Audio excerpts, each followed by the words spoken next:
Le MacGuffin du moment dans One Piece, c'est l'homme à la brûlure.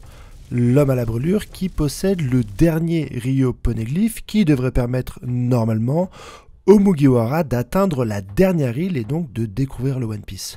Je parle de MacGuffin puisque ce dernier Ryo Poneglyph devrait aussi être normalement la cible, la recherche de l'intégralité des autres pirates de One Piece. Et dans ces spoilers du chapitre 1134, on devra avoir quelques informations pour nous aiguiller sur ce mystérieux personnage, son but et sa localisation.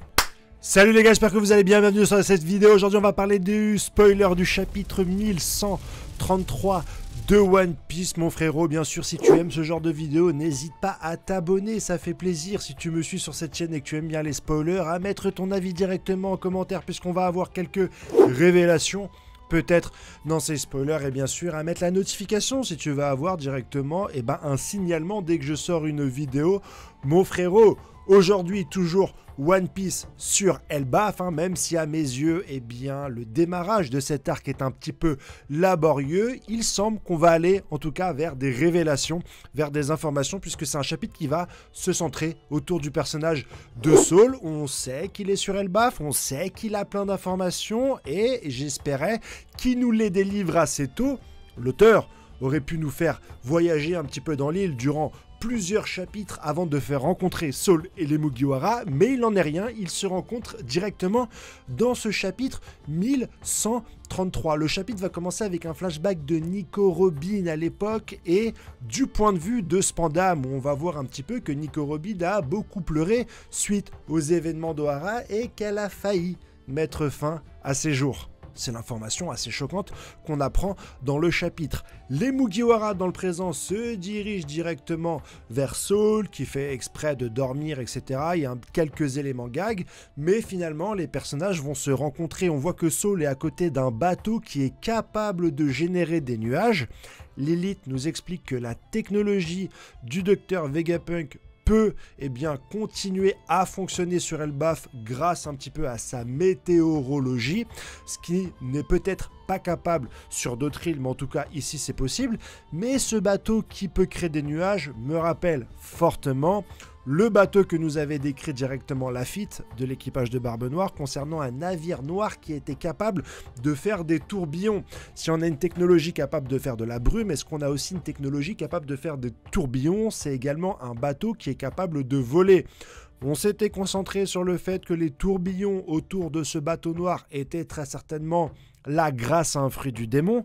Je vous rappelle que ce bateau est particulièrement intéressant puisque son possesseur est le dernier Ryo Poneglyph qui pourrait directement amener les Mugiwara sur la dernière île, et vous verrez qu'on aura d'autres indices concernant un petit peu ce bateau noir qui normalement devrait être le navire de l'homme à la brûlure.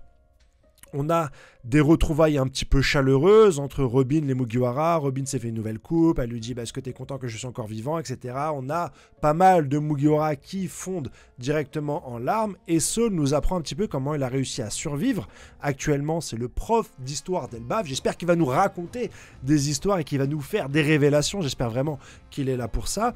Mais on apprend en fait que ce sont les flammes d'Ohara qui ont fait fondre la glace d'Aokiji, mais à mon avis elle devait pas être bien solide cette glace, puisque je pense que Aokiji a fait exprès de recouvrir un petit peu Saul d'une petite goutte de glace pour que celui-ci soit capable de se sauver, parce que je pense vraiment que Aokiji est un membre du Sword et que c'est un traître, qu'il est là un petit peu pour espionner l'équipage de Barbe Noire. Mais ce qui est intéressant, c'est que malgré cette glace, Saul a des brûlures dû aux flammes d'Ohara, donc il pourrait correspondre à l'homme à la brûlure. Donc entre le bateau qui est capable de générer de la fumée et qui est donc peut-être aussi capable de générer des tourbillons autour de lui s'il est équipé de la technologie de Dr Vegapunk, et le fait que Saul a actuellement des brûlures sur lui, ça reste à mon sens le personnage qui pourrait être le plus probable pour être l'homme à la brûlure, donc